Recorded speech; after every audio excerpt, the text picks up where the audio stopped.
जन सुराज जो है नाम से ही पता चलता है कि जनता का सुंदर राज। जनता के सुंदर राज की जब कल्पना करते हैं, इसका मतलब यहाँ हर कार्यकर्ताओं को बोलने की आज़ादी, ऐसी व्यवस्था, ऐसी संरचना जन सुराज कर रही है कि हम नीचे से ऊपर तक पूरी व्यवस्था को बदलें। जैसे जदयू, उसको 11.6% वोट आया। भाजपा जो इतनी बड़ी पार्टी थी, उसको 19% वोट आया। क्या आपके घर में शादी है और आपको एक अच्छे इवेंट ऑर्गेनाइजर की तलाश है, तो आइए ना gold star caterers and event organiser Hajipur में, जहां पर है VIP crockery, special VIP counter, VIP waiter, ladies waiter, cooking, catering, table display की नवीन श्रृंखला, fancy flower decoration, DJ set और भी बहुत कुछ। तो देर किस बात की, हमें आज ही कॉल करें। हमारा नंबर है 9709180914। हमारा दूसरा नंबर है 7371038211। एक बार सेवा का मौका जरूर दे। जन सुराज कार्यालय में अभी हमारी मौजूदगी है। आज फिर से राकेश पटेल जी बहुत दिनों के बाद हमारे चैनल पे हैं। सर, सबसे पहले बहुत दिनों के बाद आप मिले हैं, क्या कुछ कहेंगे? जी जी, हम आपको नमस्कार करते हैं, आपके चैनल की शुभकामना देते हैं। काफ़ी लोग इस चैनल को सराहते हैं और देखते हैं, है कि नहीं? सर, पहला सवाल ये होगा कि जन सुराज 4 सीट पे चुनाव लड़ी, उपचुनाव, लेकिन यूँ कहा जाए कि और पार्टियों को, अन्य पार्टियों को जिताने वाला पार्टी अपने खुद एक भी सीट नहीं ले पाए, जैसा कि कुछ लोग कहते हैं। खैर, जीत हार तो अलग चीज़ है। इस विषय पे आप क्या कहें?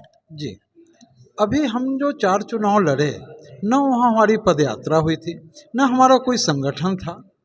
हम एकाएक चुनाव मैदान में आ गए, कहे कि हमारे दल की घोषणा हो गई थी, हमारी मजबूरी थी चुनाव में आना। लेकिन अब देख रहे हैं कि जो इतनी पुरानी एस्टेब्लिश्ड पार्टियां थी, जैसे जदयू, उसको 11.6% वोट आया। भाजपा जो इतनी बड़ी पार्टी थी, उसको 19% वोट आया। हमें तो 10% वोट आया, और बिना संगठन के 10% वोट आया। तो आने वाले भविष्य में 10 को हम 60% कैसे बनाएंगे?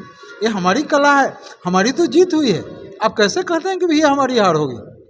कुछ नेताओं का कहना है कि उनके अपने पार्टी में ही फूट है, उपचुनाव में उनका ये हाल है, तो विधानसभा में क्या होगा? नहीं, उपचुनाव आज तक का जो ट्रेंड आपने देखा होगा कि सत्ता पक्ष के तरफ ही जाता है। इसके बावजूद हमें जब इतना मत मिला है, तो आने वाला जो चुनाव होगा, अभी आपने तिरहुत स्नातक का भी चुनाव देखा है, हम दूसरे पोजीशन पर रहे हैं। जो शुरू से सत्ता पक्ष के जो लोग रहे हैं, वो चौथे और तीसरे पोजीशन पर चले गए। हमारी जीत हुई है वहाँ भी। लेकिन एक सहानुभूति, जो शिक्षकों का दौर था, शिक्षकों का जो सहानुभूति था, जो के पाठक द्वारा परिचालित किया गया था उस उम्मीदवार को, उसकी सहानुभूति से वो जीते। जन सुराज पार्टी बनने के बाद, उसके बाद अभी तक का क्या प्रतिक्रिया चल रहा है जन सुराज के विषय? अभी जो पार्टी बनी, उसके बाद उपचुनाव में हम आ गए, उसके बाद तिरहुत स्नातक के उपचुनाव में आ गए। जब थोड़ा स्थिर हुए हैं, तो पार्टी निश्चित रूप से, जो अभी तक प्रदेश में संगठन नहीं बना था, संगठन की संरचना पूरी नहीं हुई है, लेकिन एक कोर कमेटी 125 लोगों की बनी है, जो आगे 152 लोगों या 51 लोगों की बनने की चर्चा चल रही है। अभी सारी कमेटियां बन जाती है। हम जब बिहार में विकास की लहर दोहराना चाहते हैं, बिहार में व्यवस्था परिवर्तन करना चाहते हैं, तो हम जरूर चाहेंगे। सिर्फ विधायक और सांसद को बदलने से पूरे बिहार का व्यवस्था परिवर्तन नहीं हो सकता। उसके लिए राजनीति के स्तर पर जो पंचायती चुनाव है, वार्ड का हो, मुखिया का हो, सरपंच का हो, पंचायत समिति का हो, जिला पार्षद का हो, उन सबको जीतेंगे। ऐसी व्यवस्था, ऐसी संरचना जन सुराज कर रही है कि हम नीचे से ऊपर तक पूरी व्यवस्था को बदलें। और पार्टी में और जन सुराज पार्टी में, चूँकि अब कल तक दल था, लेकिन अब पार्टी बन गई, तो अब हम पार्टी बोलेंगे। और पार्टी में और जन सुराज पार्टी में कितना का अंतर देखिए, जन सुराज जो है नाम से ही पता चलता है कि जनता का सुंदर राज।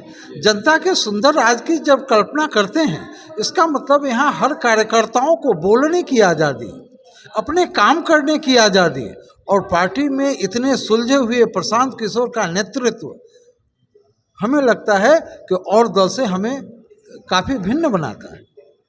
ये बात करने के लिए बहुत बहुत धन्यवाद। तो दोस्तों, ये थे राकेश पटेल जी। ये राजनीति के मंझे हुए कलाकार माने जाते हैं।